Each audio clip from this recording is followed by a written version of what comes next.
Ah, welcome, viewer. Imagine nicking a crown, murdering a king, executing an archbishop, catching the medieval equivalent of a sexually transmitted disease on holiday, and still being considered the lucky one. Welcome to the reign of Henry IV, the man who spent his entire career waiting for karma to finally catch up. And it very nearly did. Henry IV, formerly Henry Bolingbroke, did not just grab the English throne. He basically mugged it in broad daylight, shouted, "It is mine now," and legged it. You see, he overthrew Richard II, a king so unpopular he made Prince Joffrey look like a charity worker. But here is the catch. By proving a king could be removed, Henry had accidentally invented the worst idea in monarchy history. Hey, if we do not like him, let us just get rid of him. Which, as you can imagine, kept Henry up at night. Every night.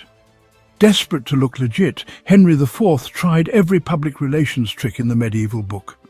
He promised lower taxes, repealed nasty laws, kissed up to Parliament, and vowed to hammer heretics harder than a medieval blacksmith on a deadline.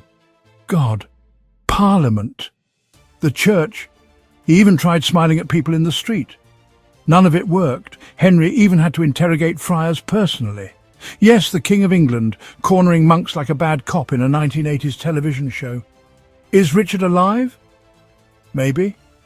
Would you fight me to defend him? Absolutely. Cue Henry's calm, measured response. Right then, off with your head. Truly the diplomatic finesse of a sledgehammer. Then came rebellions. Bad ones. First, some Ricardian loyalists tried storming Windsor Castle. It failed. They fled westward, where the citizens of Cirencester decided, nah, and butchered them like badly behaved geese. Sir Thomas Blount had it worst. Half-hanged, gutted in front of a roaring fire, offered a drink he could not physically swallow, and still managed the ultimate flex. I die in service of my noble King Richard. Harder than any TikTok warrior today, folks. But even with body parts flying and heads rolling, Henry's life did not get easier. His wallet was empty.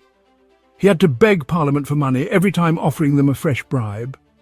Would you like fewer oppressive laws with your taxes today? And like good medieval Karens, Parliament replied, not until you fix the potholes, lower the rent and apologise for existing.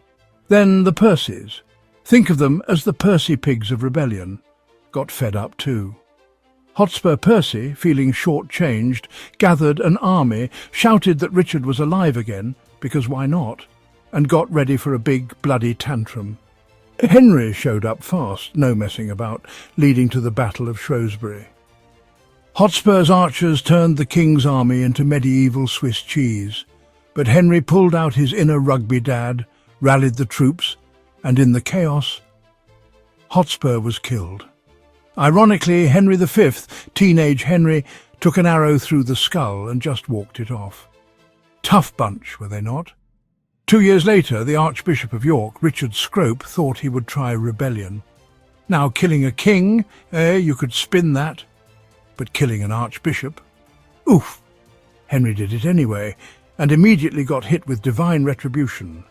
Mysterious illnesses, nightmares about traitors setting him on fire, and symptoms suspiciously close to, well, syphilis, which he probably caught on a holy pilgrimage that was about as holy as a back-alley kebab shop at 3 in the morning. After 1406, Henry finally figured it out. Stop fighting everyone. Smile politely. Let the great lords boss each other around. Sit very, very still, and maybe nobody would kill him. Meanwhile, his son, Prince Henry, was staging his own teenage rebellion. At 19, Henry of Monmouth was already bossing around nobles, building a fan club bigger than his dad's, and accidentally suggesting, "Hey, Dad, maybe you should, I do not know, abdicate." Henry IV was not having it. Cue awkward palace arguments, accusations of theft, and finally a soap opera-worthy moment where Prince Henry dramatically fell to his knees, handed Daddy a dagger and cried, "If you hate me so much, just stab me." Frankly, if TikTok had existed, that would have been trending for weeks. 6 months later, Henry IV died of guilt, disease and sheer bloody exhaustion in Westminster Abbey's Jerusalem chamber. He left behind a will describing himself as a sinful wretch and never worthy to be a man.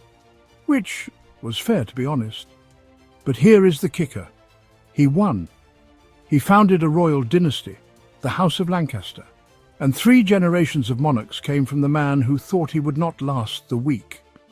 Buried with his crown clamped tightly to his corpse, because even in death Henry was not taking any bloody chances.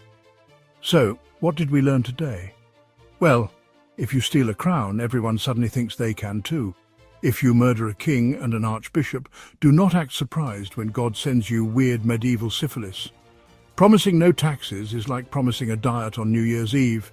It sounds good, but you will break it by February. And above all, never trust a teenage prince who hangs around with party animals and demands you abdicate for your own good.